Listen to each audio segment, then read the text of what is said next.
আসসালামু আলাইকুম দর্শক, কুকিং হাউস অব দীপ্তির পক্ষ থেকে সবাইকে ঈদুল আজহার শুভেচ্ছা জানাচ্ছি।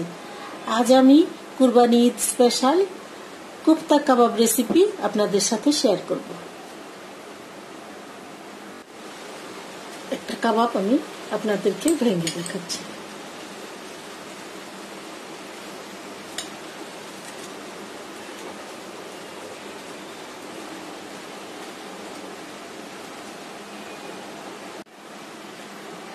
আমি এখানে গরুর মাংসের কিমা নিয়েছি আধা কেজি।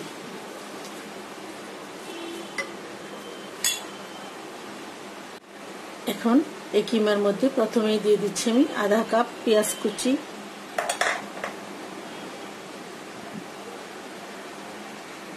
এক চা চামচ রসুনের পেস্ট, এক চা চামচ আদা পেস্ট, লবণ স্বাদ মতো, এক টেবিল চামচ গরম মশলার গুঁড়া, এক চা চামচ লাল মরিচের গুঁড়া, দুইটা কাঁচামরিচ কুচি, এক চা চামচ চিলি ফ্লেক্স, আধা চা চামচ কালো গোলমরিচের গুঁড়া, এক টেবিল চামচ পুদিনা পাতা কুচি, 2 টেবিল চামচ ধনিয়া পাতা কুচি, একটা ডিম, আধা কাপ বেসন, 1 টেবিল চামচ ঘি। এখন আমি ভালো করে মিশিয়ে নেব, হাত দিয়ে মিশিয়ে নিচ্ছি।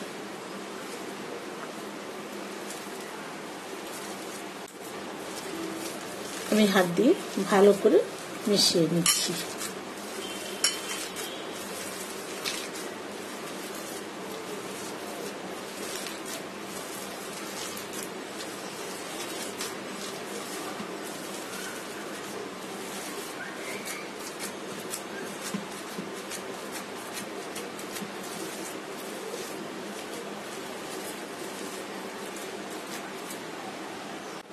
এখন আমি এই কিমাটা 10 মিনিটের জন্য ম্যারিনেট করব। কিমাটা আমি 10 মিনিট ম্যারিনেট করে নিয়েছি। এখন হাতে একটু তেল লাগিয়ে নিয়েছি। এই কিমা থেকে পরিমাণ মতো নিয়ে আমি ছোট ছোট বলের মতো করে তৈরি করব।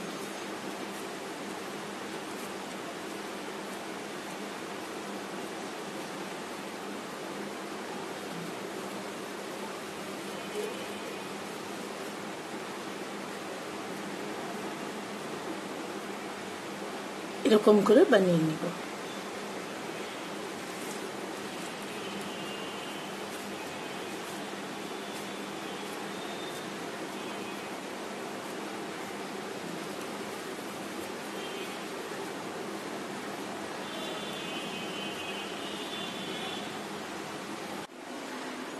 একটা প্যানে তেল দিয়ে আমি তেলটা গরম করে নিয়েছি। এখন আমি এই কাবাবগুলি এক এক করে তেলের মধ্যে দিয়ে দিব।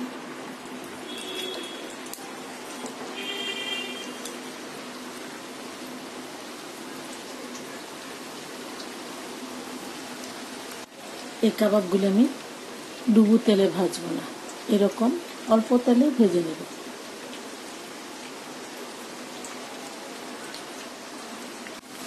কাবাবগুলি আমি একটু উল্টে দিয়েছি,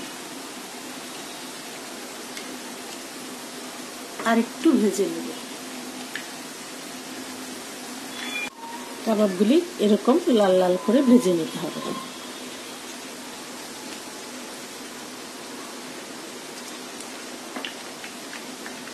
ভাজা হয়ে গেছে, এখন আমি উঠিয়ে ফেলব। একই প্যানে আমি 3 টেবিল চামচের মতো তেল দিয়ে নিয়েছি। আমি যে তেলটা দিয়ে কাবাবটা ভেজে নিয়েছিলাম সেখান থেকে আমি 3 টেবিল চামচ দিয়ে নিয়েছি। এখন এই তেলের মধ্যে দিয়ে দিচ্ছি 2 টেবিল চামচ আদা রসুন বাটা,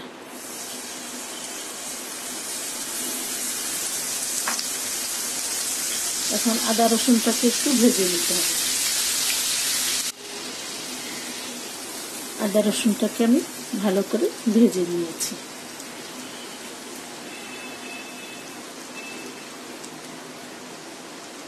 রসুনটা ভাজা হয়ে গেছে। এখানে আমি 2টা টমেটো গ্রাইন্ডারে পেস্ট করে নিয়েছি। এখন এই টমেটো পিউরিটা দিয়ে দিচ্ছি। এখন এই টমেটো পিউরিটাকেও আমি আরো 2-3 মিনিট একটু জাল করে নেব।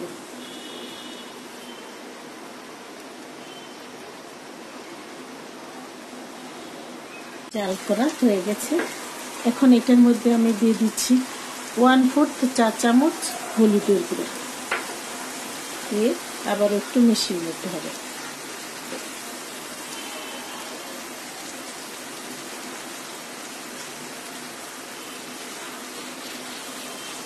জাল করে নিয়েছি। এখন আমি দিয়ে দিচ্ছি ভেজে রাখা কাবাবগুলো, দিয়ে এই টমেটো পিউরি আর আদা রসুনের সাথে এই কাবাবটাকে আমি আরো 4-5 মিনিট চুলা রাসটা মিডিয়ামে রেখে জাল করে নেব। এটার সাথে দিয়ে দিচ্ছি কিছু ধনিয়া পাতা কুচি, আর দিয়ে দিচ্ছি 4টা কাঁচামরিচ। কাঁচামরিচটাকে আমি মাঝখান দিয়ে কেটে দিয়েছি। আর দিয়ে দিচ্ছি আধা কাপ পেঁয়াজ, দিয়ে আবারও 3-4 মিনিট একটু জাল করে নিতে হবে।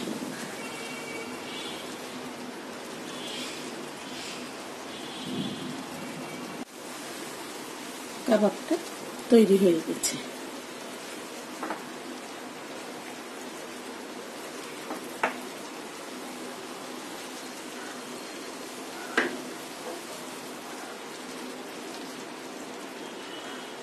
তৈরি হয়ে গেছে আমার কোপ্তা কাবাব।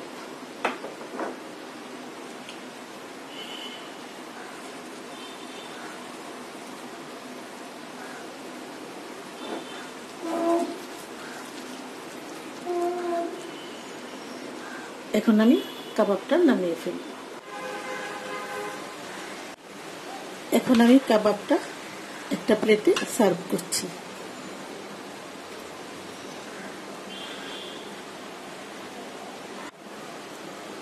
আশা করব আমার এই কাবাব রেসিপিটি আপনাদের খুবই ভালো লাগবে।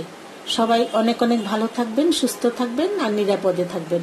সবাইকে আবারও অনেক অনেক শুভেচ্ছা জানিয়ে আজ এখানেই শেষ করছি। আল্লাহ হাফেজ।